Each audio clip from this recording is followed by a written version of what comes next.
마태복음 5장 1절부터 12절까지 같이 읽어보겠습니다. 예수께서 무리를 보시고 산에 올라가 앉으시니 제자들이 나아온지라. 입을 열어 가르쳐 가라사대 심령이 가난한 자는 복이 있나니 천국이 저희 것이미요, 애통하는 자는 복이 있나니 저희가 위로를 받을 것이미요, 온유한 자는 복이 있나니 저희가 땅을 기업으로 받을 것이미요, 의에 줄이고 목마른 자는 복이 있나니 저희가 배부를 것이미요, 긍휼히 여기는 자는 복이 있나니 저희가 긍휼히 여김을 받을 것이미요, 마음이 청결한 자는 복이 있나니 저희가 하나님을 볼 것이미요, 화평케 하는 자는 복이 있나니 저희가 하나님의 아들이라 일컬음을 받을 것이미요, 의를 위하여 핍박을 받은 자는 복이 있나니 천국이 저희 것임이라. 나를 인하여 너희를 욕하고 핍박하고 거짓스러운 너희를 거스려 모든 악한 말을 할 때에는 너희에게 복이 있나니 기뻐하고 즐거워하라. 하늘에서 너희의 상이 큽니다. 너희 전에 있던 선지자들을 이같이 핍박하였느니라. 아멘. 많은 하나님의 사람들이 하나님의 말씀을 지식적이고 이론적으로 만들어 버리는 것이, 하나님의 자녀들이 이 땅 위에서 또한 하나님의 나라에 섰을 때에 자신의 삶을 건축하는 것에 대하여 집이나 나무로 지은 사람 같은 그런 공력의 결과가 나타날 수가 많이 있습니다. 이 땅 위에 살아가면서 하나님의 자녀의 삶 속에 가장 큰 축복이 되는 것이 하나님의 말씀으로 주신 것. 하나님의 말씀이 가장 큰 축복. 하나님 말씀을 통하여 주님의 사랑을 발견하고, 말씀을 통하여 주님의 십자가의 권능을 체험하고, 말씀을 통하여 복음의 능력을 체험하고, 말씀을 통하여 믿음이 자라고 믿음의 기도를 할 수 있어지고, 그래서 중심에는 하나님의 말씀이 있다, 그렇게 말할 수 있습니다. 그런데 이 말씀을 이론화시키고 또한 도시화시켜서 말씀이 살아있지 않는 말씀이나 또한 상투적인 말씀으로 그치게 만들면 결코 안 됩니다. 말씀이 진리이고 진리의 말씀이 권능이 나타나는 것을 반드시 자녀들은 체험해야 합니다. 그래서 오늘 낮에 지금 마태복음 요 팔복, 주님의 팔복, 산상수훈에서 팔복 가운데서 첫 번째 복과 두 번째 복에 대해서 말씀을 나누었습니다. 첫 번째 복이 심령이 가난한 자는 복이 있나니 천국이 저희 것이다, 그렇게 이야기했는데, 심령이 가난한 사람은 반드시 천국을 누리게 된다. 그래서 천국은 죽은 다음에 가는 건 믿는 사람에게 당연한 것이고, 이 땅 위에서 천국, 주님과 함께 동거동락하고 동행하고 살고, 주님의 기쁨이 내 기쁨 내 안에 있고, 주님의 넘치는 평강이 내 안에 있고, 살아계신 하나님의 역사가 성령님의 임재하심과 충만하심이 내 삶 속에 이루어지는 그 천국, 그 천국을 믿는 자녀가 반드시 누린다고 말씀했습니다. 그리고 천국을 내가 이 땅에서 누리지 못하는 것만큼은 주님의 말씀에 따르면 내 심령이 가난케 되지 않은 것이기 때문에 심령을 가난케 만들어야 한다. 그리고 심령 안에 들어온 여러 가지 것들을 회개하면서 처리해야 된다, 그렇게 말씀을 했습니다. 그리고 회개하면서 처리한다 그럴 때에 애통하는 자는 복이 있나니 저희가 위로를 받을 것이다 했는데, 그 애통은 회개를 이야기한다고 명백히 말씀드렸고, 그리고 단지 내 한에 겨워서 우는 것이나 내 서름에 겨워서 한탄하는 것이 애통이 아니라 주님의 말씀 앞에서, 주님의 은혜 앞에서, 주님의 십자가 앞에서 그분의 자유와 그분의 축복을 누리는 가장 큰 통로가 애통, 회개다 그랬습니다. 그래서 제가 개인적으로는 어떤 내적 치유 사역 같은 걸 할 때에 사실은 좀 좋지 않은 측면들이 어떤 것이 있냐 그러면, 좋지 않은 측면들은 이런 우리 이제 정호사님처럼 기도를 이끌어 나가는 경우에 있어서 이제 성령님의 기도를 이끌어 나갈 때, 성령님 역사하면 막 이끌어 나갈 때 회개가 터지고 그래요. 기도를 이끌어 나가는 사람이 막 은혜가 임하고, 그러면 반드시 기도를 이끌어가는 사람은 울면서 기도를 이끌어 나가면 절대 안 됩니다. 성령의 역사에서 내게 눈물이 나도 반드시 울면 하나님이 기뻐하지 않습니다. 그걸 반드시 알아야 됩니다. 이봉 교사님 그걸 명심하셔야 됩니다. 그건 절제를 하셔야 돼요. 절제를.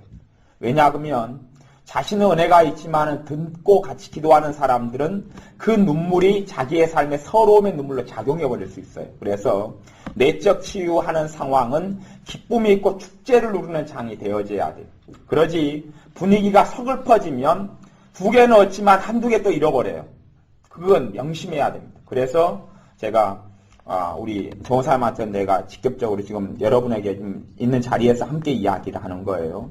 내적 치유의 장에 들어가서는 절대 평안하고 기쁨이 있고 감사가 넘치는 그런 분위기와 환경이 조성되고 그렇게 되어져야 합니다. 그러지 이런 잘못된 애통, 그래서 제가 오후에 말씀을 나눌 때 잘못된 회개가 있다 그렇게 말씀했죠. 그리고 잘못된 회개는 너무 빈번하고 너무 자주 일어납니다.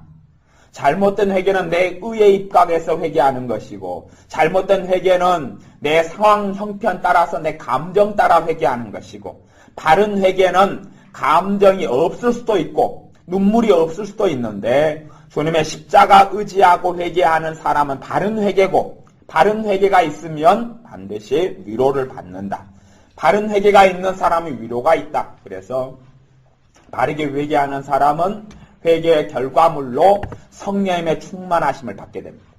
바른 회개를 하고 나면 주님이 내 안에 채우심이 있단 말이에요. 채우심이 있어요. 그래서 위로가 그래요. 하나님의 위로는 실제적입니다. 내 주님의 위로는 실제적입니다. 그래서 은사를 사용하는 사람들도 제가 그래서 절제를 많이 이야기하고 우리 박 집사님한테도 제가 절제를 가르칠 때가 무척이나 많이 있어요. 내게 지금 성령님이 역사하고 있는데 절제하라. 그러니 이해가 안 되죠. 왜냐하면 덕을 세우기 위해서 그렇습니다. 회개가 내가 터지는데 기도 인도하는 사람이 회개가 터져버리면 안 돼요. 절제를 해야 돼. 그 사람 절제를 하면서 평안한 가운데 기쁨 가운데 낭낭한 가운데 기도를 인도를 해야 돼. 그래야지 같이 기도에 참여하는 사람이 감정적인 회개로 이끌어가지 않도록 막아줄 수 있어요. 근데 나는 기도 인도자가 충만해지면서 회개가 터지고 눈물이 나고 그런데 듣는 사람은 이게 감정적으로 흘러가 버렸어요. 그 사람들이. 같이 회개에 동참하는 사람들이 감정적으로 흘러가서 범벅이 되버렸어요. 범벅이 뭔지는 아시죠? 과자, 초등학교 앞에 가시면 범벅 과자를 팝니다. 안 드셔보셨으면 나중에 하나 사 먹으십시오. 한 200원 정도 합니다. 그러면 범벅이 돼버려요. 자기의 서러움에, 자기의 한에, 자기의 눈물에, 자기의 애통에 범벅이 돼버려요. 범벅이 돼버려서 치기도가 끝났는데 뒤숭숭해져 버려요.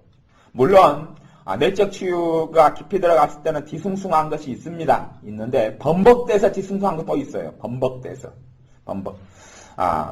불량과자인데 범벅을 먹어서 꼭 다 좋은 건 아닙니다만은 그 범벅은 별로 좋지가 않습니다. 그래서 치유기도 할 때 되면 우리가 좀 더 내적 치유 기도나 아니면 회개 기도 들어갈 때 되면 여러분들 특별히 성령님께서 역사하셔서 이제 각 개인별로 이야기하는 거예요. 개인별로 성령 역사하셔서 눈물을 주시고 통곡을 주시지 않는 한은 여러분이 이렇게 좀 그런 감정을 조절하면서 기도를 들어가셔야 돼요. 감정을. 그래서 감정을 맨 처음에 성령 역사하지 않을 때는 내 감정을 먼저 이용을 하고 사용해버리면 안 돼요.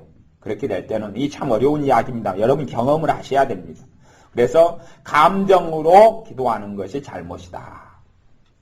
또 찬양을 하는 사람들이 참 많이 실수하고 오류를 범하는 게 뭐냐 그러면 감정으로 찬양을 해요.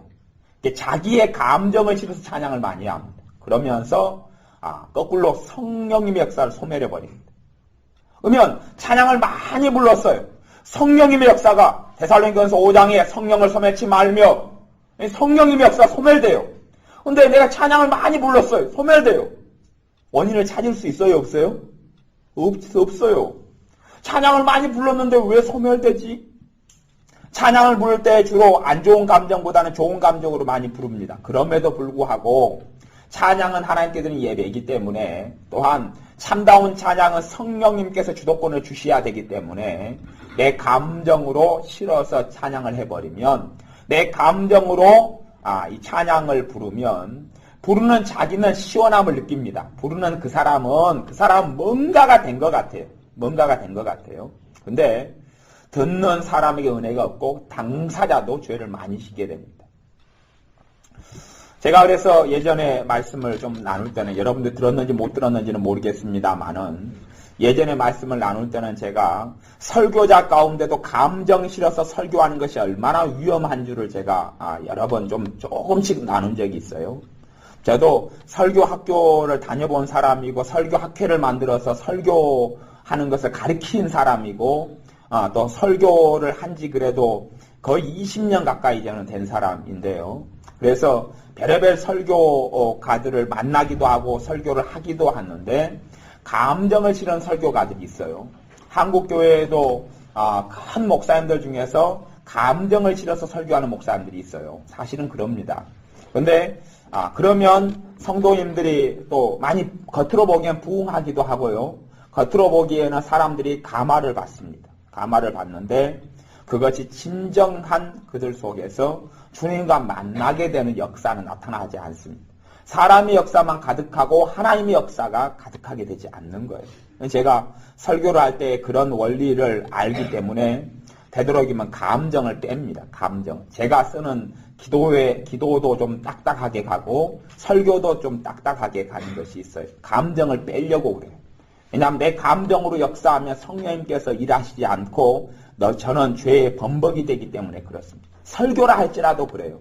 가령 제가 설교할 때에 저는 예전에 설교학교나 공부할 때 그렇게 배웠습니다. 신학교 말고 다 졸업하고 그냥 목사일 때 설교학교를 또 유명한 교수님이 하는데 돈 주고 다니죠.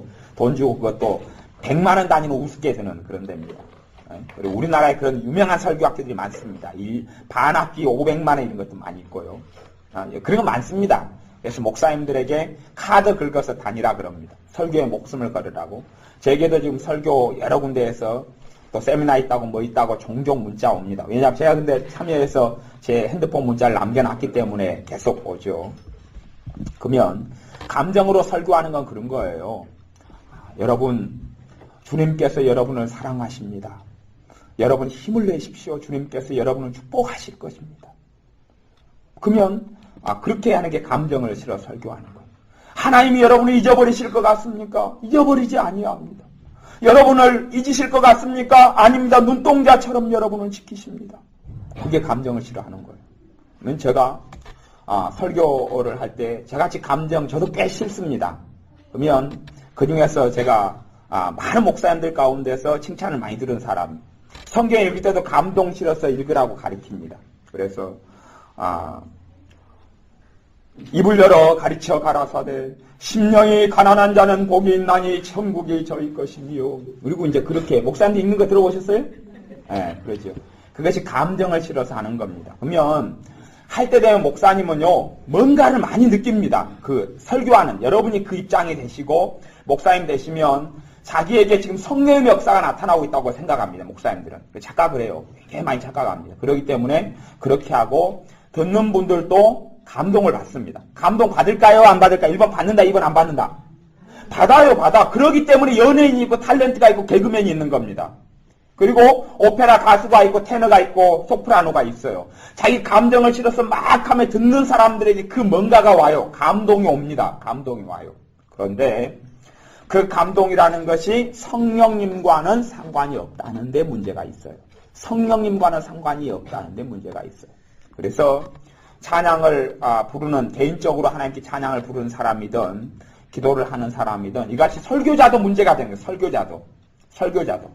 이게 제가 그것을 설교 학교에 몇 년 전에 다니고 공부할 때도 그걸 몰랐어요. 그까지도. 근데 자꾸만 그렇게 공부하고 그렇게 설교하고 그렇게 성경을 낭독하는 걸 배워서 그렇게 연습을 계속해요. 이게 또 성경 연습하는 게 복잡한 성경 읽는 것만 이렇게 배우는데도 몸에 배우는데도 몇 달이 걸립니다. 이게. 계속 그렇게 낭독하고 읽었어요. 몇 년 전에. 근데 제 안에 계신 성령님께서 뭔가를 거슬려는 거예요. 뚜렷하게 뭐 말은 없는데, 말씀 없는데 뭔가가 껄쩍지근해요. 자꾸만 기도를 하는데 껄쩍지근해요. 그렇게 성경 읽는데 껄쩍지근해요. 그래서 이상하다, 요상하다. 분명히 나는 굉장히 감동이 있고 나는 굉장히 기분이 좋은데 왜 뭔가가 껄쩍지근하지? 뭔가가 왜 나 자꾸 기도하면 거슬리지 이것이? 그리고 맨 처음엔 뚜렷하게 잘 몰랐어요. 그러다가 어느 때 이제 조금 더 베일이 벗겨서 명백하게 벗겨져서 이거 감정으로 하는 거였기 때문에 문제가 됐구나. 나는 그렇게 배워서 그렇게 하면 굉장히 좋은 설교자가 되고 그렇게 하면 성도님이 은혜 받는다고 나는 그 돈 주고 배워가지고 그걸 돈 주고 비싼 돈 주고 배우고 그렇게 해서 열심히 목사님들하고 어울려서 단체를 만들어서 설교 학교에서 제가 목사님들 부회장이었거든요. 제가 부회장이 돼가지고 목사님들이 다 60대 되고 50대 되고 막 그래요. 최고 젊은 사람인데 제가 부회장이었으니까 급발을 좀 힘을 썼죠. 근데 그랬어요. 성령님께서 문제가 있다. 그런 게 정확한 음성으로 오는 게 아니고 뭔가 거슬림이 오다가 점점 알아지는 거예요. 설교에 있어서도 그래요. 그래서 제가 설교들을 다른 목사님 설교를 저도 자주 듣는 편입니다. 조영기 목사님 설교나 김진홍 목사님 설교나 김동호 목사님 설교나 김진홍 목사님 설교나 아니면은 그런 여러분의 설교들은 은혜가 되기 때문에요. 제가 종종 듣는 편이에요. 근데 이제 그런 분들 말고 또 어떤 분들은 이 감정을 실어가지고 설교하는 유명한 목사님들이 또 많이 있어요. 이게 이분들은 이렇구나. 그렇게 결국 그런 분들은 자기 도치에 빠져버려요. 자기는 굉장히 성령 충만하다 생각하고 그런 경우도 있어요. 그런 분들은 이제 그분들 사정이고 여러분들의 찬양에는 그러면 설교에 감정 실기가 쉽겠어요? 찬양에 감정 실기가 쉽겠어요? 그렇지요. 찬양에 감정 실기가 쉽겠지요. 그건 여러분이 아셔야 돼요. 찬양에는 리듬이 있고 곡조가 있기 때문에 그러면 자기가 자기를 냉정하게 살펴보지 않으면 전혀 알 수가 없습니다. 알 수가 없어요. 자기가 뭔가가 감동을 받아요. 부를 때부터 자기 감동을 실으면 감동받습니다. 그리고 그 성령의 역사인 줄 아는데 그러면서 성령님의 은혜들을 소멸시켜버립니다. 성령의 은혜가 소멸되는 데가 찬양의 자리에서 소멸시켜버려요. 우습죠? 아이러니, 딜레마. 제가 감정실에서 설교한다면 성령님의 역사와 은혜들이 소멸되어 봅니다.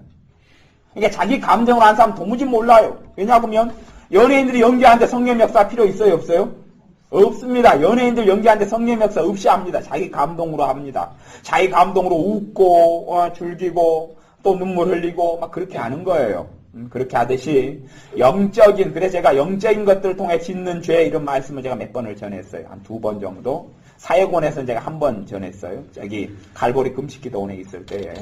그것이 하나님의 자녀들 가운데 은혜를 소멸하는 하나님의 성령 역사를 소멸하는 중요한 길들 중에 하나가 되어져요. 그게 하나가 되어져요. 그래서 여러분 가운데 제가 오후에 말씀을 나눴듯이 기도를 감정을 실어서 감정으로 기도는 감정이 들어가지만 내 감정으로 먼저 가버리면 안 되고 성령님께서 내 감정을 이끌어갈 때까지 기다리는 타임을 줘야 돼요. 기다리는 시간을 줘야 돼요. 그래서 기도는 감정으로 하는 것이 아니고 믿음으로 하는 것이다. 그렇게 이야기했어요. 그러면 감정으로 많이 기도했으면 회개를 해야 될까요? 안 해야 될까요? 그치, 해야 되죠? 그거 아시지요? 해야 됩니다. 해야 돼. 하나님과 대화하는데 내가 하나님 앞에 서가지고 개미 가지고 내가 개미로 짝대기 가지고 개미 데리고 놀고 있으면 하나님이 기분이 좋으실까요? 안 좋으실까요? 그러니까 똑같은 거예요. 누구하고 대통령하고 면담을 하고 있는데 대통령이 나를 지금 대화하기를 기다리고 나 쳐다보고 내가 대통령 앞에서 혼자 놀아요. 혼자 놀기의 진수를 보여주고 있어요. 혼자 놀기의 진수가 뭔지 모르시죠? 그런 건 인터넷에서 검색해 보십시오. 그래서 혼자 놀기의 진수를 보여주는 혼자 놀아요. 대통령과 면담을 하는 도중에. 그러면 대통령은 굉장히 기분이 안 좋을 거예요. 그렇듯이 우리가 감정적으로 기도한다는 것은 하나님 앞에서 하나님을 모욕하는 일에 들어가는 겁니다. 실제로 그렇습니다. 찬양도 감정적으로 찬양한다는 것이 하나님을 전혀 기쁘시게 하지 못합니다. 나는 뭔가를 얻는 것처럼 생각해요. 그게 죄가 안 된다고 절대 생각하지 마십시오. 여러분이 성령님의 은혜와 역사를 소멸했던 부분들이 그런 데가 꽤 있다는 것은 여러분이 경험하시고 아셔야 합니다. 발견해내셔야 합니다. 그래서 애통하는 자는 복이 있나니 그럴 때에 참된 위로를 받게 된다. 바른 회개에는 하나님 위로가 나타난다고 이야기했습니다. 그리고 바른 회개는 믿음으로 회개하는 것이지 내 감정, 서러움으로 하는 것도 아니고 내 눈물로 하는 것도 아니다. 그렇게 말씀했어요. 그것이 이제 오후에 말씀을 나누었던 것에 좀 기본적인 것만 이야기해 드렸어요. 더 자세한 것은 당연히 나중에 카페에 사역원 카페에 올릴 테니까 mp3로 들으시거나 그렇게 하시면 될 거예요. 그 다음에 이제 세 번째 복이 온유한 자는 복이 있나니 저희가 땅을 기업으로 받을 것이며 온유한 사람은 복을 받아요. 세 번째 복. 주님께서 이야기하는 팔복은 천국 가서 받는 것이게요? 아니면 천국은 기본 자락으로 깔고 있고 이 땅에서 받는 것이겠습니까? 그걸 아셔야 됩니다.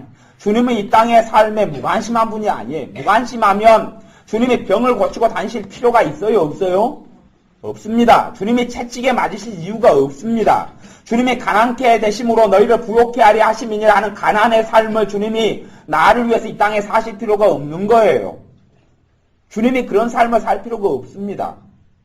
그러니 주님께서 말씀하신 것은 첫째는 하나님 나라에서 것은 당연하지만 현세적인 것이라는 건 아셔야 합니다. 너무 고난의 신학 속에 너무 깊이 들어가가지고 현실 속에서 하나님의 축복을 못 누린다고 착각하는 사람은 최소한 구약 성경이라 좀 보셔야 됩니다. 그렇지요? 구약 성경이라 보셔야 돼요. 하나님의 역사가 현실의 삶을 절대 부인하는 것이 아닌 것을 아셔야 합니다. 절대 이 땅에서 믿는 자가 고난만 받고 살고 눈물만 흘리고 살다가 오는 것이 아닌 걸 아셔야 합니다. 그러니 베드로에게도 너가 고난을 겸하여 받지만 이 땅에서 몇 배나 복을 받는다고요? 예? 예, 기억나죠? 100배. 100배나 받는다고 그러지요. 주님은 그렇게 이야기했어요. 금생에서 100배나 받고 그렇게 했단 말이에요. 고난을 겸하여 받지만 내생에서는 당연히 하나님 나라는 기본으로, 기본 컨셉으로, 기본 하여튼 그 보너스가 아니고 본질이지만 이 땅에서 삶과 주님과 무관하지 않고 주님의 말씀이 이 땅에서 내 삶하고는 관련이 없다고 착각하지 절대 마십시오. 그건 이론이 아니고 실제적인 겁니다. 그리고 팔복의 세 번째 복이 온유한 자는 복이 있나니 저희가 땅을 기업으로 받는다. 그럼 여기서 땅은 천년왕국에서 이야기하는 그런 땅을 이야기하는 게 아니고 이 땅에서 땅을 영토 확장, 내 삶의 지경이 넓어지는 것을 땅을 기업으로 받는다. 그렇게 이야기하는 겁니다. 당연히 두 번째 뜻인 천국을 받는 것은 새하늘과 새 땅을 받는 것은 기본이고 이중적인 의미 가운데 둘 다 중요한 겁니다. 다 중요해요. 땅을 기업으로 받습니다. 땅을 기업으로 받아요. 땅을 기업으로. 그 땅이 사역의 장이 넓어지려는 것인지 사역을 하는 사람들은 또한 직장생활하는 사람 직장의 길이 넓어지고 폭 넓어지려는지 또 내가 구하고 하나님께 기도하고 누리고 있는 것들이 장이 넓어지고 커지는 건 다 포함되는 겁니다. 다 포함되는 것이 그 땅을 기업으로 받는다는 뜻입니다. 첫 번째 뜻입니다.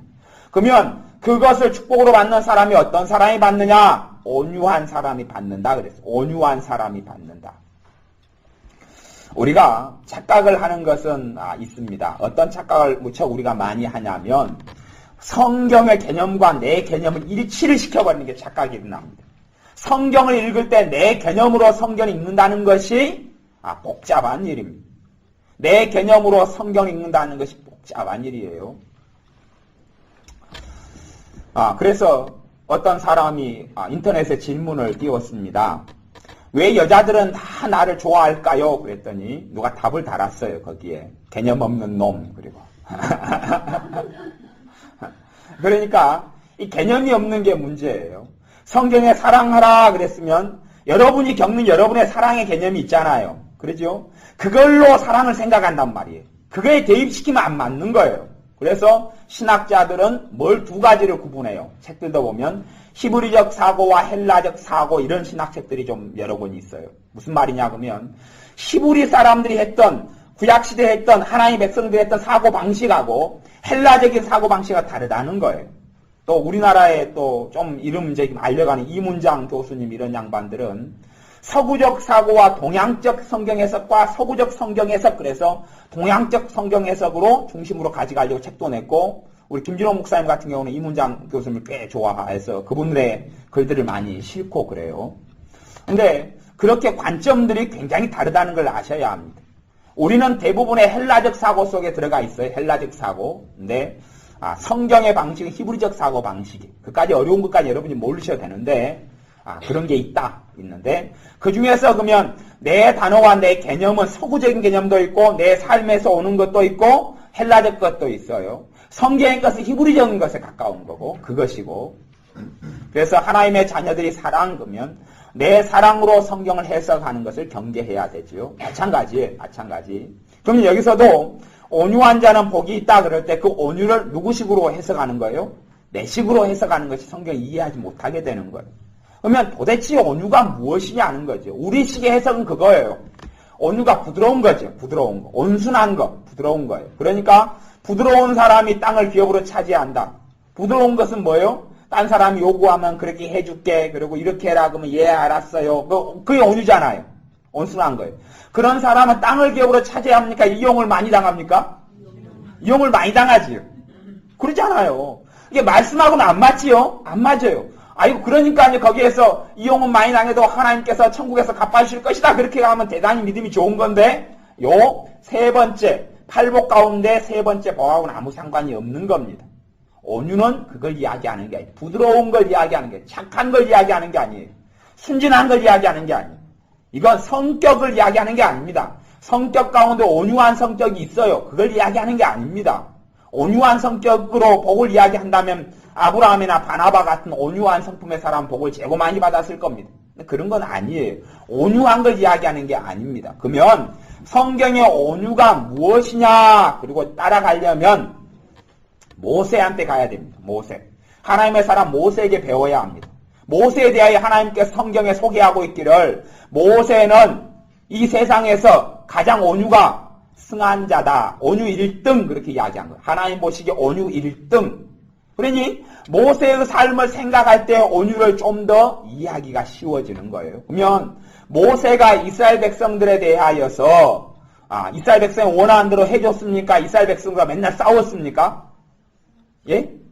1번 이스라엘 백성들 원하는 대로 다 끌려다녔다. 2번 이스라엘 백성들과 생각과 의견이 틀렸기 때문에 맨날 싸웠다.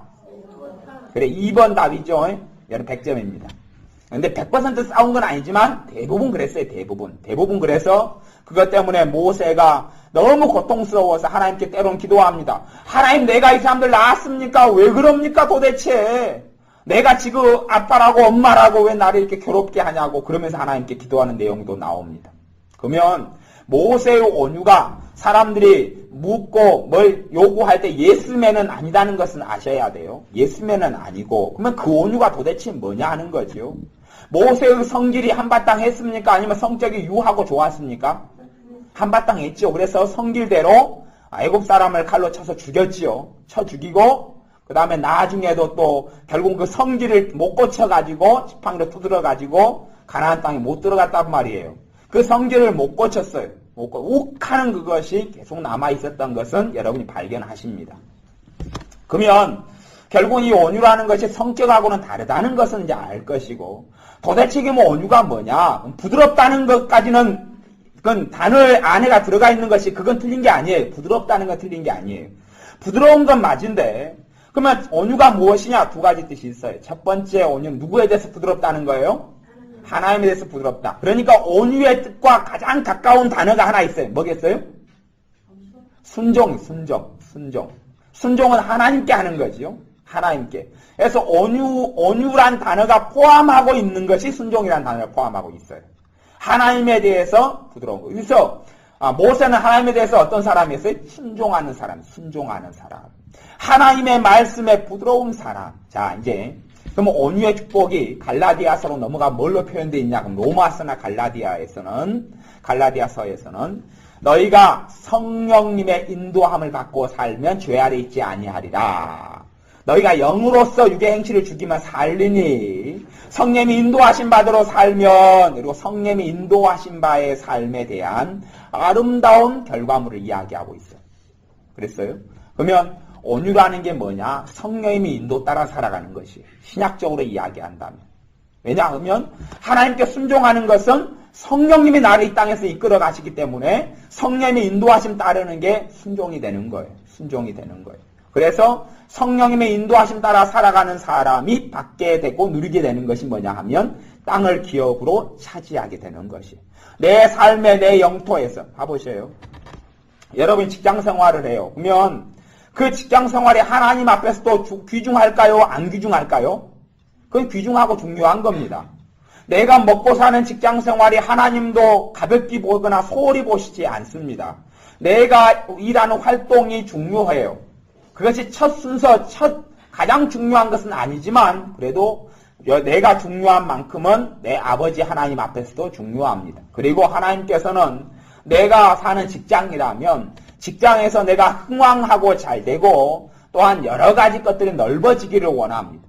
그러니 직장에서 내가 성령 인도를 받는다면 성령님께서 거기에서 잘 되게 하셔서 첫째는 하나님께 영광이 되게 하는 길로, 두 번째는 내가 그걸 통하여서 더 하나님께 감사하며 만족하며 축복을 누리는 삶의 길을 가기로 원하시는 거예요.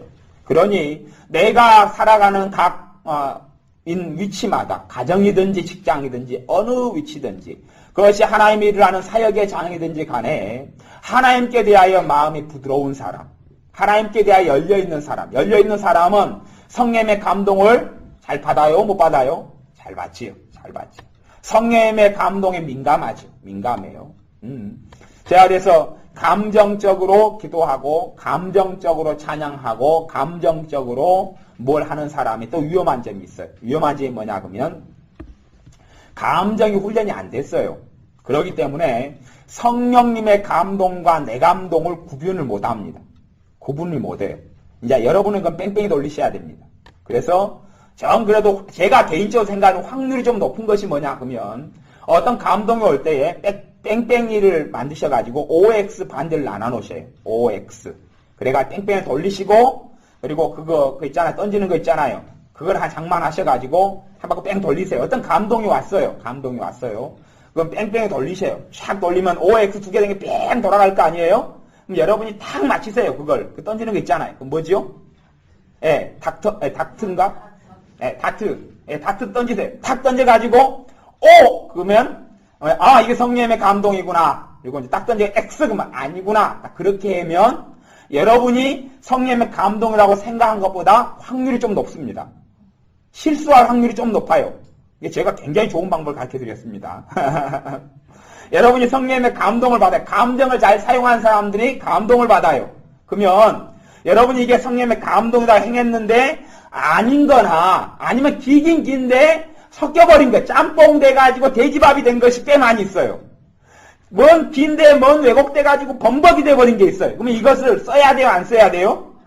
안 써야 돼요. 이게 근다고 쓸 수도 없고 안 쓸 수 없는 애매한 개밥이 돼가지고 있는 게 있어요. 개밥을 사람 먹으라고 줄 수 있어요, 없어요? 배고프면 그거라도 먹으면 좋습니다. 근데 하여튼 개밥이 돼버렸어요. 내 감동과 성령의 감동이 교묘하게 섞여버릴 수가 있어요. 섞여버려요. 그렇기 때문에 감정으로 기도를 많이 했던 사람들은 감정으로 죄를 많이 지었으니 내 감정을 통하여 성령 역사하시는 것이 감동인데 감동이 깨끗해요? 안 깨끗해요? 안 깨끗해요. 왜? 성령님께서도 감동을 주시되 내 감정을 통해서 감동을 주신단 말이에요. 내 것을 통해서. 성령님이 여러분에게 생각을 주실 때 누구의 생각을 통해서 말씀하셔요? 여러분의 생각을 통해서 말씀하세요. 생각을 머릿속에 집어넣어 주신단 말이에요. 지혜를 빌 누구 지혜를 통해서 역사하셔요? 내 지혜를 통해서 역사하시는 거예요. 내 지혜가 돌아가게 하시면서 그 역사하셔요. 하나님의 지혜가 내 지혜를 통해서 오고, 여러분, 예수님께서, 우리 주님께서 병든 자에게 손을 얹어서 고치라 그랬어요. 그러면 주님이 손을 얹어주세요? 여러분이 손을 얹으셔야 돼요? 아시죠? 그것은? 여러분이 손을 얹으셔야 돼요. 똑같은 거예요. 감정도 주님께서 내 감정을 통해서 감동을 주셔요. 그렇기 때문에 성령의 감동이라는 것이 부정확하고 틀릴 때가 너무 많아요. 그래서 여러분이 어떤 황홀한 감동을 느꼈다 할지라도 그것을 안 믿는 것이 안전한 길입니다. 안 믿는 것. 무조건 안 믿으면 안 되지요. 그걸 두드려 봐야 합니다. 그리고 그것이 좀 더 분별이 정확해지고 깨끗해지려면 감정으로 지은 죄를, 왜 감정으로 죄를 지었다 이야기하냐 그러면 여러분은 다 주님의 것이잖아요. 그럼 여러분의 감정도 누구 것이에요? 주님의 것이죠. 여러분이 근데 감정의 노예가 되어서 여러분의 삶을 주인을 주님이 아니라 감정을 앞세우고 모셔서 살았어요. 가령 여러분에게 두려움이 생겼어요. 두려움이 왔어요. 그러면 여러분은 두려움에 따라서 행동을 합니까? 두려움하고 반대로 행동합니까? 두려움에 따라서 행동하시잖아요. 그러지요? 따라서 행동해요. 그래서 여러분이 감정을 주인으로 모시고 그분이 나를 이끌어가면서 죄를 얼마나 많이 지으셨겠어요. 내 감정이. 죄를 많이 지었어요. 더럽혀지고 얼룩져버렸기 때문에 내 감동이 정확할 수가 없는 거예요. 감정으로 지은 죄를 많이 회개해요. 그것도 이제 심령이 가난한 자 할 때 심령 속에 가득히 쌓여져 있는 죄들이에요. 그래서 그 감정이 그걸 다 이야기했죠. 내가 두려움이 이렇게 많이 쉽게 난 찾아오는 것은 두려움의 죄가 내게 어마어마하게 많기 때문에 두려움이 쉽게 찾아오는 것이에요. 그리고 그 두려움의 죄가 언제부터 시작돼요? 내가 임신했을 때부터 시작되고 어린 시절에는 지금보다 더 강도 높게 찾아오는 거예요. 강도 높게 찾아와요. 강도 높게 찾아와요. 이제 우리 형무정사님이 두려움의 문제가 있다 쳐요. 예를 들어서요. 그러면 형무정사님이 지금 두려움이 찾아온 그것하고 그 강도는 형무정사님이 이제 어른이기 때문에 조절을 좀 할 거 아니에요. 그러면 형무정사님 5살 때는 어떻게 했어요? 똑같이 지금보다 훨씬 더 영향을 많이 받았을까요? 지금보다 적게 받았을 것 같아요. 어마어마하게 받았죠. 최소한 내가 개인적 생각 10배 이상의 영향을 받았어요. 근데 그것이 기억이 나요? 안 나요? 안 나요. 네, 생활 패턴이 됐단 말이에요. 생활 패턴이 됐어요. 내가 엄마의 얼굴을 보고 우울한 마음이 들어와 버려요. 그래서 내가 우울을 가득 쌓여버려요. 어릴 때 그렇게 살아왔단 말이에요. 어릴 때 살아왔어요. 그러면 내게 우울함으로 인하여서 지은 죄가 어마어마하게 많기 때문에 아무 때나 손님처럼 찾아와요. 뭐가 찾아와요? 우울함이 찾아와요. 왜? 뭐가 있으니까요? 내 안에 우울함의 죄가 가득이 있으니까 찾아오는 거예요. 그 죄가 없다면 찾아올 수 없어요. 왜요? 성령님이 이 안에 역사하고 계시는데 지그들이 놀러 올 수가 없어요. 그래서 놀러와 우리 집에 그 놀러와 그런 프로그램도 있었어요. 다 이 사람들 되게 신앙생활 많이 한 다음에 만든 프로그램이 아닐까 싶어요. 감정이 우울이 놀러오는 거예요. 놀러와요. 놀러올 때 내 안에 이 우울함이 가득 많고 넘치기 때문에 놀러오러 오는 거예요. 놀러를 자주 오면 굉장히 좀 많구나. 굉장히 많다는 이야기. 첫째, 내가 임신 엄마 뱃속에 있을 때부터 내 어린 시절까지 타격을, 집중 폭격을 너무 많이 받았구나.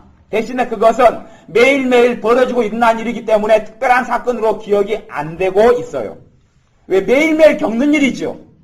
특별한 사건이 아니에요. 엄마의 우중충한 얼굴을 맨날 보고 사는 것이 특별한 사건입니까? 맨날 있는 밥입니까? 맨날 있는 밥이고 반찬이에요. 엄마 얼굴이. 엄마 얼굴을 통해서, 아버지 얼굴을 통해서 항상 우중충을 받아들여요. 그리고 내 마음이 어두워져요. 나이가 들어서 이제 조절되지 못하는 문제로 나타난단 말이에요. 조절되지 못하는 문제로 나타나요. 왜요? 결국은 내가 그렇게 받아들인 건 나예요. 아무 힘이 없고 좌우를 분간치 못할 때라도 내가 책임을 질 수밖에 없는 문제. 그러니 이것이 심령이 가난케 되는 것 대신에 마음을 심령을 가득 채워서 천국을 누리지 못하게 되는 원인이 되었다. 그러니 이것을 가지고 주님께 회개하셔야 된다. 그리고 받아들인 것도 어마어마하게 많을 테니 그것이 처리도 쉽지는 않다. 쉽지는 않은 것. 쉽지는 않지만 지금도 살아왔는데 처리하기 시작하면 훨씬 더 수월하게 금방 편해지고 쉬워지는 것은 명백한 것이. 그리고 처리할 때도 여러분의 힘으로 그걸 처리하는 게 아니에요. 회개하는 것은 여러분의 힘으로 하는 게 아니에요. 주님의 십자가 앞에 주님의 보혈에 주님의 복음에 의탁해서 가지고 나가는 것이고 주님께서 여러분을 깨끗게 하시는 거예요. 들고 나가면 주님이 여러분을 깨끗게 하시는 거예요. 그걸 믿는 믿음으로 회개하셔야 돼요. 내가 근심을 가지고 가면 여러분이 생각을 하셔야 돼요. 내가 근심을 가지고 주님께 나가는데 주님이 내 근심을 깨끗게 해주셔. 요한일서에 그렇게 나와 있잖아요. 너희 죄를 자백하면 저는 미쁘시고 의로우사 너희 죄를 사하시며 너희를 모든 불의에서 깨끗게 하실 것이요. 내가 가지고 가는 것만큼 깨끗게 해주셔요. 그래서 단번에 다 해결되면 좋겠고. 근데 조금 있다가 또 그분이 찾아오셔요. 누군지 모르겠지만 두려움이라는 분이 찾아오는지 우울이 찾아오는지 염려가 찾아오는지 불안이 찾아오는지 모르는 또 찾아오시면 아직 해결이 다 안 됐구나. 그러면 그때 찾아오시고 놓고 하실 때마다 여러분이 그것을 거절하시고 첫째, NO. 염려가 찾아오시면 나는 염려해야 될 사람이 아니라 염려를 주님께 맡길 사람이다. 주님께서 내 염려를 도와주신다. 그렇게 하고 그분은 내보내시고 그분은 오늘은 손님 안 받습니다. 이렇게 팻말을 내거시고 그 다음에 안에 계신 손님들을 이제 해결하셔야 된단 말이에요. 안에 있으니까 온단 말이에요. 있으니까. 아내가 있으니까 불러드리는 거예요. 아내가 죄가 있으니까 그 죄를 통하여 악한 영들이 역사를 할 수 있단 말이에요. 그러니 그분은 팻말을 거셔서 오늘 금일 휴업 그리고 딱 써붙이시고 그리고 과거에 그 염려했던 죄들을 회개를 하시란 말이에요. 회개를 해요. 그러면 이제 염려가 찾아올 때에 시간이 오래 걸려요. 더 오래 걸려요. 힘이 약해지니까. 죄가 회개가 되니까 깨끗게 되니까 힘이 약해져요. 사탄이 죄를 통하여 역사하는 힘도 약해지고 내 마음에 더 천국이 찾아오기 때문에 약해지고 골고루 해서 약해져요. 그래서 3일에 한번 찾아오시던 분이 이제 일주일에 한번 찾아오셔요. 일주일에 한번 또 염려가 찾아오면 또 어떻게 해야 돼요? 오늘 안 만납니다. 금일 휴업 또 붙여놓고 회개를 하셔요. 회개를. 뭐 그걸 오래 할 필요 없어요. 1, 2분이든지 5분이든지 그렇게 그 부분을 놓고 기도하면서 몇 가지를 해야 합니다. 내가 그걸 법적으로 정답을 이야기하는 게 아니에요. 그냥 지혜를 이야기하는 겁니다. 어떻게 하시면 좋냐. 그럼 예를 들어서 근심이 찾아와서 이제 거부를 했어요. 거부를 한 다음에 이제 믿음의 선포조가 이게 몇 가지 중에 들어가는 거예요. 주님께서 나를 도와주신다. 염려할 게 아니라 염려한다고 내 머리털을 한 털업도 희고 검게 할 수 없으니 나는 내 사랑하는 주님에게 내 염려를 맡기련다. 주님 도와주실 줄 믿습니다. 주님이 내 염려보다 더 많은 것을 짐을 짊어져 주실 줄 믿습니다. 그리고 과거의 염려를 회개하시면서 그리고 여러분을 축복을 하셔야 돼요. 여러분의 인생과 삶을 축복하셔야 돼요. 그리고 마음속에서 생각을 하셔야 돼요. 주님께서 내가 나를 위해서 비는 축복을 이루어 주시리라. 그게 이제 믿음을 사용하는 거예요. 마음으로 생각을 하셔야 돼요. 내가 이렇게 주님께 내 축복을 위해서 기도해도 그것이 왜냐 그러면 염려라는 것 자체가 여러분에게 그거는 저주가 돼요. 염려라는 것 자체가 여러분에게 그거는 저주가 된다면 저주가 돼요. 저주가 안 될 것 같습니까? 저주가 돼. 저주가 돼. 왜? 죄는 저주니까. 죄를 통하여 마귀는 저주할 수밖에 없기 때문에 그래. 하나님이 저주하는 게 아니라 죄가 그 저주를 불러오는 것이 하나님이 하시는 게 아니에요. 그러니 두려움을 내가 많이 받아들였어요. 그러면 여러분의 심령과 마음이 두려움으로 얼룩져 있어요. 내가 나를 저주한 것이. 그러면 두려움이 나를 찾아오면 여러분이 이제 거부를 하셔야 되죠. 거부를 하셔야 돼요. 사실은 거부한다는 것이 꼭 쉽다고 이야기하는 게 아니에요. 왜냐 그러면 두려움을 어마어마하게 어릴 때부터 받아들여 왔어요. 어릴 때부터 어머니로 인하여 두려움이 오고 아버지로부터 오고 집안이 항상 쟁반이 날아다니고 접시가 날아다니고 여러분이 어릴 때 기술을 배우셨으면 좋은데 접시가 확 날아다니잖아요. 짝대기로 해가지고 탁 꽂아가지고 돌리시면 되는데 여러분이 그런 기술을 못 배우셔가지고 어린 시절에 집안에서 접시가 날아다니고 비행접시처럼 또 뭐 화분이 날아다니고 또 힘이 센 아버지가 있는 분은 냉장고가 날아다니고 그럴 때에 여러분이 두려움을 갖다 가득히 받아들였단 말이에요. 그리고 그것 때문에 여러분은 충격을 받아서 계속 두려움 속에서 눈치 보고 살아가는 거예요. 계속의 두려움을 받아들이는 것이죠. 그 두려움이 강하기 때문에 쉽게 두려움이 찾아올 때 노할 수 있다고 이야기하는 건 아닙니다. 제가 그건 단지 이론적으로 이야기하는 것이에요. 노할 때도 강한 것만큼은 싸우셔야 합니다. 근데 여러분의 힘으로 싸우지 마시란 이야기예요. 주님의 사랑을 믿음으로 싸우시란 이야기예요. 두려움 오지만 나를 침몰하지 못한다. 하나님께서 나의 아버지시다. 주님이 나를 도와주신다. 그렇게 해서 진리로 싸우시란 이야기입니다. 그리고 그 녀석이 계속 침투에 들어오려 그러면 안 나가시면 내비두시고 여러분은 그 내 삶의 두려움을 끌어안고 십자가에 가서 버리란 말입니다. 버리세요. 들고 가서 버리세요. 간단한 것이 눈에 보이지 않지만 가지고 가서 없으면 리아카를 하나 사셔가지고 손 리아카가 있어요. 그런 걸 사셔가지고 이렇게 담으셔요. 제가 옛날에 거름을 만드는 일을 했는데 거름을 만들었어요. 대학교 다닐 때 거름을 만들었어요. 왜냐하면 제가 농업교육과에서 농업선생을 하는 사범대를 나왔는데 농업선생은 거름을 만들 줄 알아야 되거든요. 그래서 거름을 만들었는데 제가 끌고 다니는 리아카가 외발리아카예요. 외발리아카 아셔요? 외발리아카에 딱 거름을 잔뜩 싣고 가다가 자빠졌어요. 내가 뒤집어 썼지요. 그리고 이제 사범대생이 수백 명이 여자가 더 많은데 모여 들어갔는데 다 쳐다보는 거예요. 다 쳐다봐요. 근데 제 몸에 특별히 거름 중에서 지독한 개분이 있어요. 닭똥을 해다가 좀 튀었어요. 근데 그게 냄새가 독하거든요. 다 쳐다보는 거예요. 냄새가 너무 많아요. 대강당이가 냄새가 차기 때문에. 그래서 저는 제 몸에 나기 때문에 저는 못 맡았어요. 다 쳐다보니 결국은 주변 사람이 가르쳐 주더군요. 수업은 왜 교수님이 결국 이야기하셨어요. 수업은 안 받아도 좋으니 나가주시라. 그렇게 해서 나갔어요. 안 되면 그 외발리어크라도 하나 장만하셔가지고 그 두려움을 쌓아서 십자가 아래 가지고 가셔요. 부으셔요. 무엇으로요? 믿음으로 부으셔요. 믿음으로. 그러면 두려움의 문제가 약해져 가기 시작해요. 뭐든지 한 큐로 끝내려고 하는 사람이 욕심이 많으신 거예요. 왜냐 그러면 여러분이 두려움을 받아들일 때 한 번에 받아들였어요. 여러분이 인생만큼 받아들이셨어요. 인생만큼 받아들이셨는데 한 큐로 끝내려니까 일확천금을 노리는 건 하나님 앞에 삶에서 일확천금은 없습니다.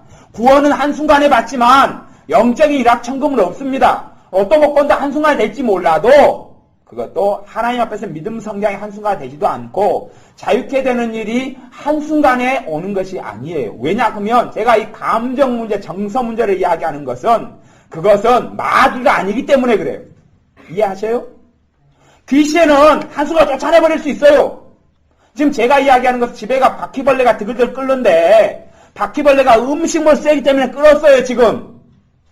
그러면 바퀴벌레를 쫓아내고 죽이는 문제를 이야기하는 게 아니에요. 해결은 뭘 해야 돼요? 음식물 쓰레기를 이야기해야 돼요. 음식물 쓰레기를.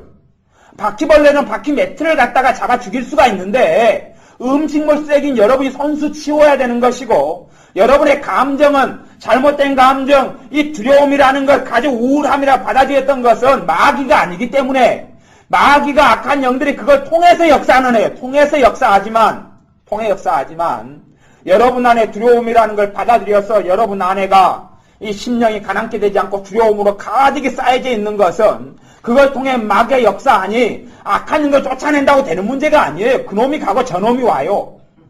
그놈이 와서 쫓아내면 저놈이 가고 저놈이 갔다가 또 뒤통수에서 문 열고 찾아오고 그래요. 이용할 것이 있기 때문에 이 바퀴벌레가 갔다가 저 바퀴벌레가 온단 말이에요. 음식물 쓰레기가 남아있는 한은 내 것이니까 내 것이니까. 근다고 사람이 감정 없는 사람이 될 수가 없어요. 제가 오늘 비유적으로 이야기했는데 요만큼 여러분이 감정은요 하나님의 선물입니다. 감정은 하나님의 선물이에요. 감정은. 그러면 여러분의 감정이 이만큼 한계가 있어요. 감정은 하나님의 선물이 요만큼 있어요. 요만큼 있는데 여러분이 하루 내내 감정을 절반은 우울함에 써버렸어요. 용량이 한계가 있습니다. 우울함을 써버렸어요. 절반에 이제 반의 반을 두려움에 써버렸어요. 반의 반의 근심을 써버렸어요. 그러면 사랑할 힘이 없습니다. 이해되세요? 자식이 와도 사랑으로 안아줄 힘이 없어요. 써버렸어요. 그날 걸 다 써버렸어요. 감정은 하나님의 선물인데 이걸 여러분이 두려움에 쓸 수도 있고 감사에 쓸 수도 있고 기쁨에 쓸 수도 있어요. 대신에 하나님이 원하시는 감정들에 쓰면 여러분이 회복이 일어나고 감사가 넘치고 활력이 넘치는 거예요.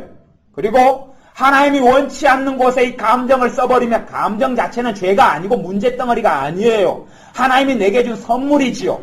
이것을 여러분이 잘못 쓸 때에 여러분의 삶이 힘들어지는 것이에요. 힘들어지는 거예요. 그래서 감정이라는 거 요걸 다 절망에 써버렸으면 이제 여러분은 감사에 해도 감사가 될까요? 안 될까요? 안 돼요. 그러니까 여기서 저는 감사는 지금 감정이 아니다 그랬어요. 성경의 감사의 출발은. 하지만 주님 앞에서 감사하게 되면 감정이 따라와요. 따라오지 않는단 말이죠. 다 써버렸기 때문에.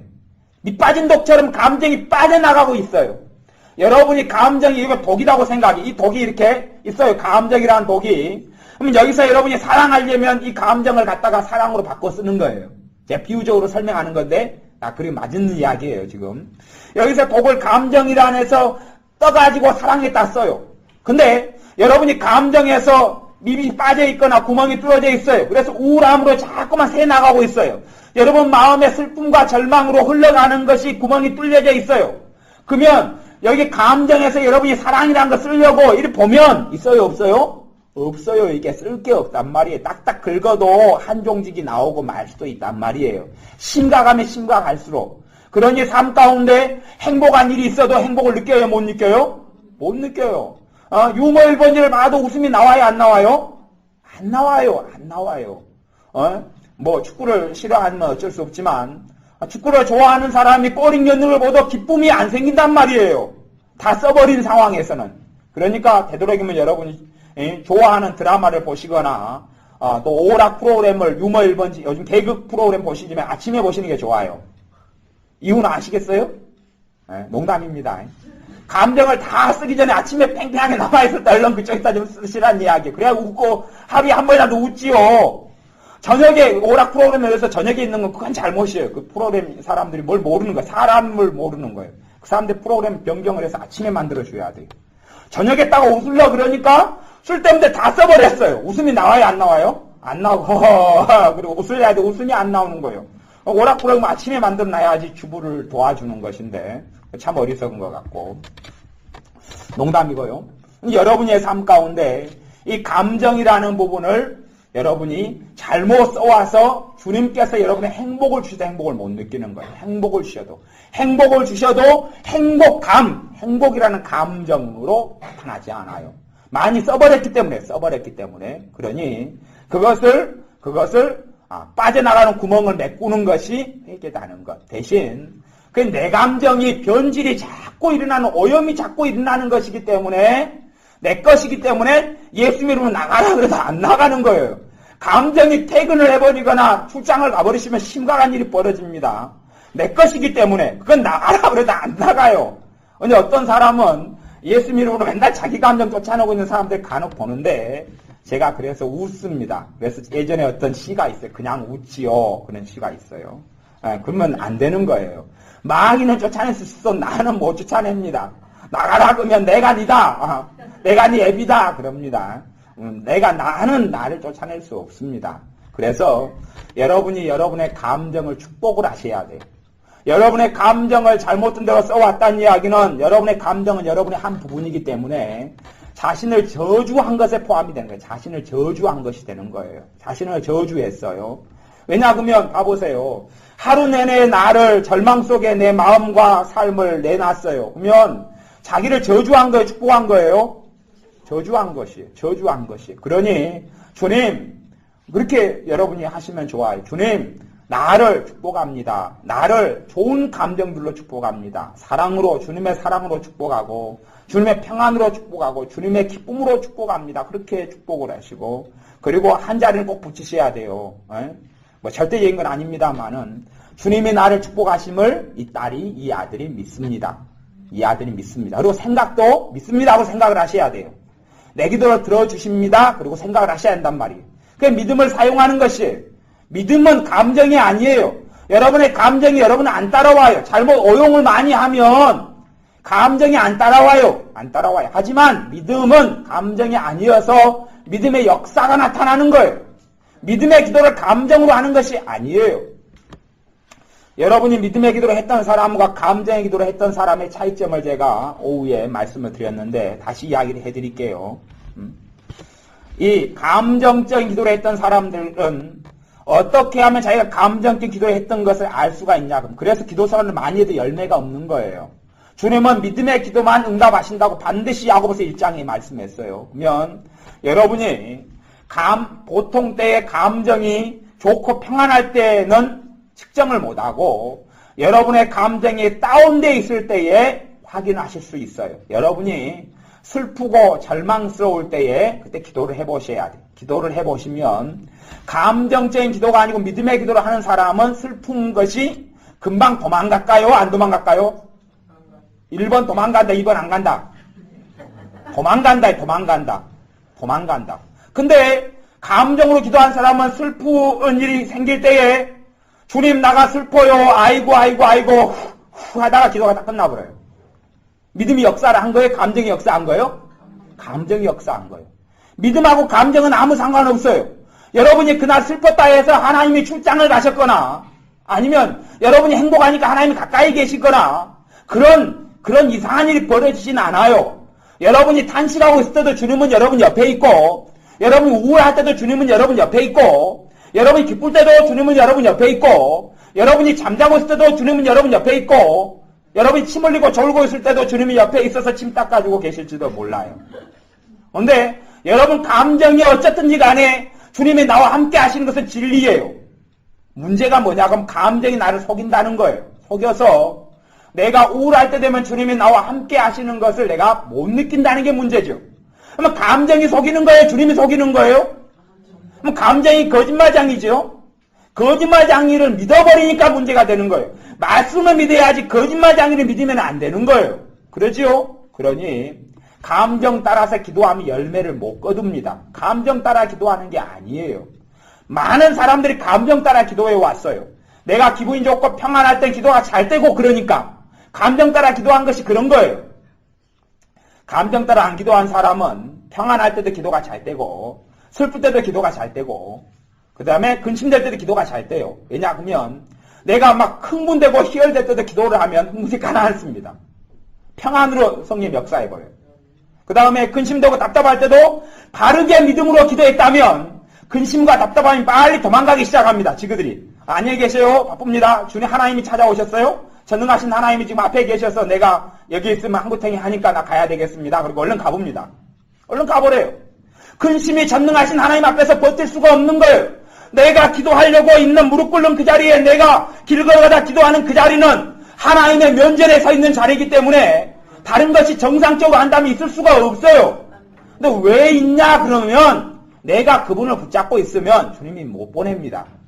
내가 그분을 붙잡고 있는 한은 붙잡고 있는다는 것을 감정으로 기도했다 그렇게 이야기하는 거예요. 감정으로 기도하는 한은 내는 주님 모셔놓고 기도한다는 명분하에 주님 모셔놓고 내가 감정하고 놀고 있는 거예요. 놀고 있으니 여러분이 슬플 때 여러분 기도해보면 명확하죠. 그냥 명확해요. 여러분이 그런 게 아니고 저도 그러니까 그런 거예요.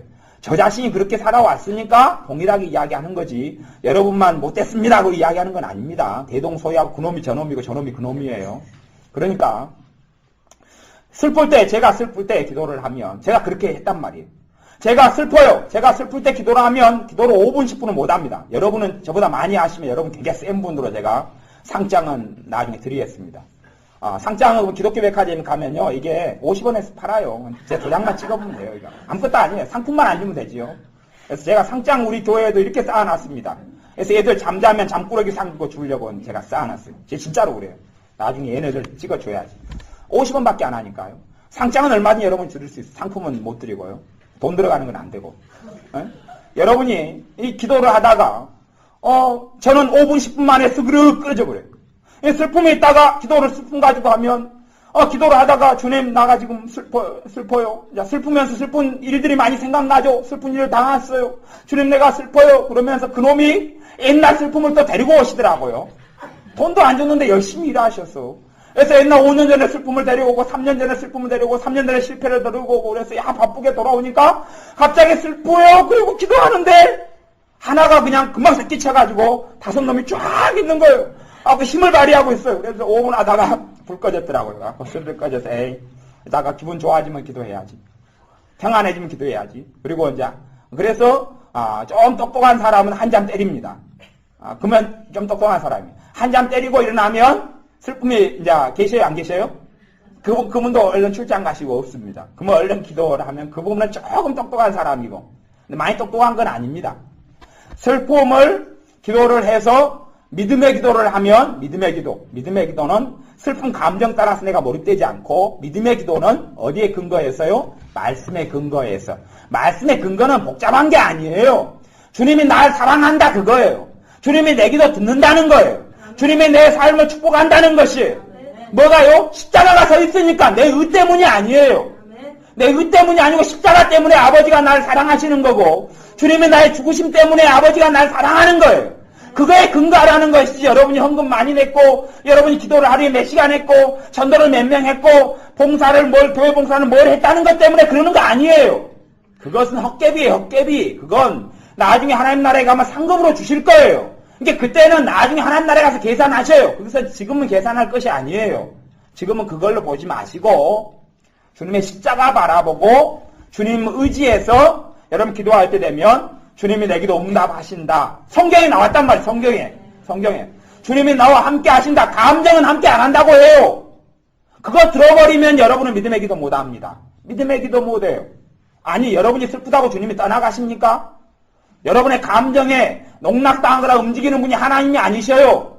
제 감정에 움직이는 분이 하나님이 아니에요. 제 믿음에 역사하시는 분이 하나님이시지. 제 감정이 슬프다 해서 주님이 저리 5m 뒤에 가셨다가 내가 두려우니까 10m 뒤로 빠꾸 하셔요. 그런 분이 아니란 말이에요. 주님은 내 감정이 안 무섭습니다. 그러니 내가 어떠한 감정 상황 속에 요동한다 할지라도 주님은 내 옆에 계시는 것이 진리예요. 그게 진리예요. 그게 진리니 그걸 붙잡으셔야 합니다. 다른 걸 붙잡으면 곤란해요. 감정 따라 사는 게 아니에요. 믿음 따라 사는 것이에요. 의인은, 하나님의 자녀는 오직 믿음으로 살리라 그렇게 이야기했어요. 그러니 감정 따라 사는 사람들은 여러 가지 어려움을 당합니다. 주님께서 주시는 어려움이 아니에요. 믿음이 없기 때문에 일어나는 것이 믿음이 없기 때문에. 여러분이 감정 따라 기도하는 사람은 여러분의 감정이 떨어졌을 때 기도를 해보시면 여러분이 평상시에 어떻게 기도했는가가 드러나요. 평상시에. 기분이 좋을 때도 기도하면 기도는 잘 되지만 응답이 별로 없는 거예요. 기분이 좋을 때도. 왜냐하면 평상시에 그렇게 감정 따라 기도했다는 이야기예요.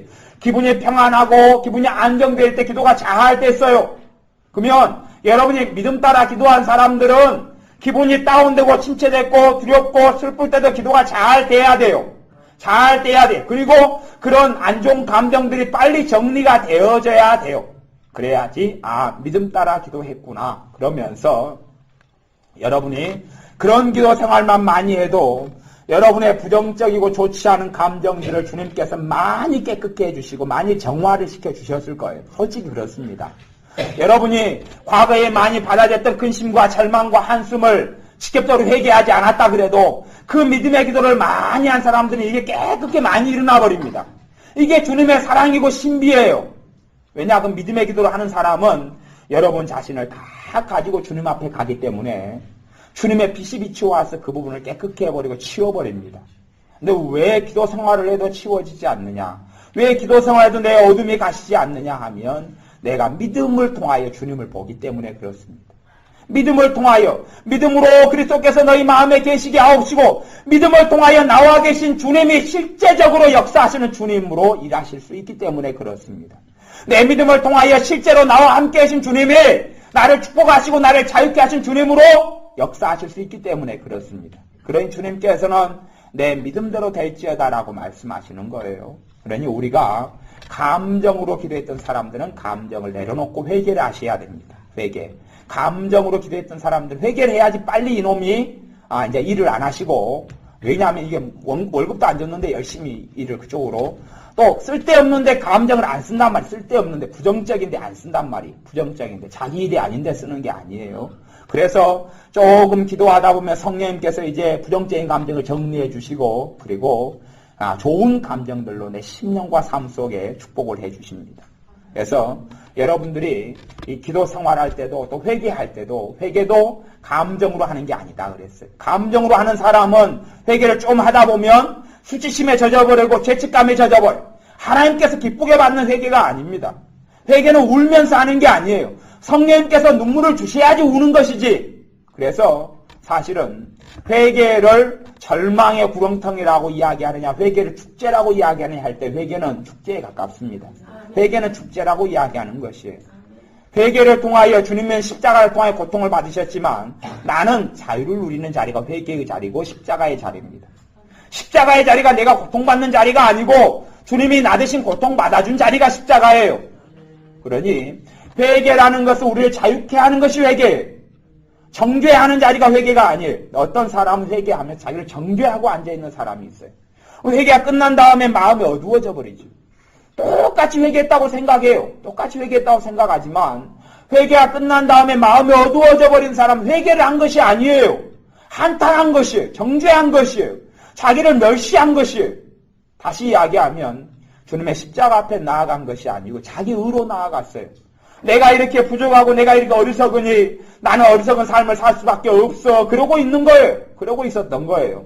똑같이 말은 주님 잘못했습니다. 잘못했어요. 내가 또 왜 이럴까요? 내가 또 어제 결심해놓고 또 왜 이럴까요? 나는 왜 이렇게 부족할까요? 나는 왜 이렇게 어리석을까요? 이 못난 나를 용서해 주세요. 그러면서 십자가를 바라보고 한 게 아니라 내 과거와 내 현재와 내 현실의 부족함을 바라보고 했으니 기도가 끝난 다음에 지쳐버려요.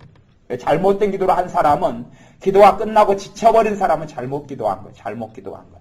주님께 가서 기도는 여러분의 짐을 주님께 내어드리는 것이에요. 기도가 끝나면 지쳐요? 아니면 가벼워져요? 가벼워지셔야 돼요. 가벼워지셔야 돼요. 여러분이 뭐라고 이야기해도 기도가 끝나신 다음에 지쳐버린 사람들은 점검을 정확히 하셔야 됩니다. 내가 기도를 잘못했다. 잘못했다는 건 정확히 아셔야 됩니다. 내가 기도가 끝난 다음에 지치고 힘이 빠지고 넋이 나가고 한숨이 나오고 기도를 잘못했다. 기도를 잘못했어요. 열매를 못 거둡니다. 믿음의 기도 말고는 열매를 주실 수가 없어요. 하나님이 거짓말장이가 아니시기 때문에 믿음의 기도가 아니면 하나님 응답하실 수 없습니다. 나를 사랑하셔도. 그게 하나님 말씀에 기록된 것이에요. 믿음의 기도가 아니면 하나님 역사하실 수가 없습니다. 그러니 여러분이 기도가 감정 따라서 또 자기를 자책하면서 그렇게 내 힘으로 기도를 한 사람들은 기도가 끝나고 기도가 내가 가벼워지거나 평안해지거나 위로를 받거나 소망을 얻거나 힘이 생기거나 또한 능력이 주님으로부터 오거나 그렇게 되지 않는 것이에요. 여러분들이 아시고 기도가 주님 앞에서 나아가서 여러분을 의지하지 아니하고 여러분의 어떤 착함이나 발음을 의지하지 아니하고 주님께 나아가서 자유롭게 다 짐들을 내려놓으시기를 바랍니다. 그래서 여러분의 심령이 가난케 되어지고 그래서 이 땅에서부터 천국을 누리셔야 합니다. 주님께로부터 마음이 부드러워지셔서 땅을 기업으로 차지하는 자녀들이 되어야 합니다. 주님께서 역사할 때 마음이 부드러워요. 왜요? 감정이 이제 정화가 되어서 성령의 깨끗한 감동을 받기가 쉬워져요. 깨끗한 감동을 받기가 쉬워지니까 바른 길을 가게 되는 거예요. 감정이 이제 잘못 정화가 일어나기 시작하면 감동이 이제 맞아 들어가기 시작한단 말이에요. 감정이 잘못 왜곡되고 문제가 있을 때는 반타작업을 맞추기가 어려워요. 그러니 감정적인 부분이 깨끗게 되어질수록 감동이 정확하게 되어지고 또 성령의 인도를 삶 가운데 받게 되어서 땅을 기업으로 차지하는 하나님의 자녀들이 될 줄 믿습니다. 기도하겠습니다. 아버지 하나님, 우리가 심령이 가난케 되어져서 천국을 이 땅 위에서 누리게 하여 주옵소서. 애통하는 하나님의 자녀로 주님께 나아가서 위로를 받게 하여 주옵소서. 내 서름에 겨워서 애통하고 우는 것이 아니라 주님의 사랑의 십자가 때문에 그 앞에 나아가 내 짐을 내려놓는 회개의 애통이 되게 하여 주옵소서. 감정적인 애통이 아니라 믿음의 회개가 되게 하여 주옵소서. 또한 마음이 하나님의 역사에 하나님의 말씀에 온유하고 순종적이 되어져서 내 마음을 고치시는 주님을 만나게 하시고 내 삶의 터전을 변화시켜서 땅을 기업으로 주시는 주님을 누리고 사는 자녀들 되게 하여 주옵소서. 내 삶의 인생과 생애 속에서 어두움들을 받아들이고 근심과 절망과 낙담을 받아들여 왔던 것을 고백하며 회개합니다. 내 삶 속에 여러 가지 부정적이고 좋지 않은 많은 것들을 주님의 십자가 앞에 내려놓아서 자유케 되어져 기쁨으로 살며 하나님의 아들 딸들로서 은혜 속에 살며 하나님의 나라 천국을 누리며 사는 매일매일의 삶이 되게 하여 주옵소서. 오늘보다 내일이 훨씬 좋아지게 축복하실 줄 믿습니다. 이달보다 다음 달이 더 아름답게 축복하실 줄 믿습니다. 우리에게 소망이 있으면 주님께서 내 주님이시기 때문이고 우리의 삶에 기쁨이 있으면 전능하신 하나님께서 내 아버지시기 때문에 내게 기쁨이 있음을 감사를 드립니다. 예수님의 이름으로 기도하옵나이다. 아멘.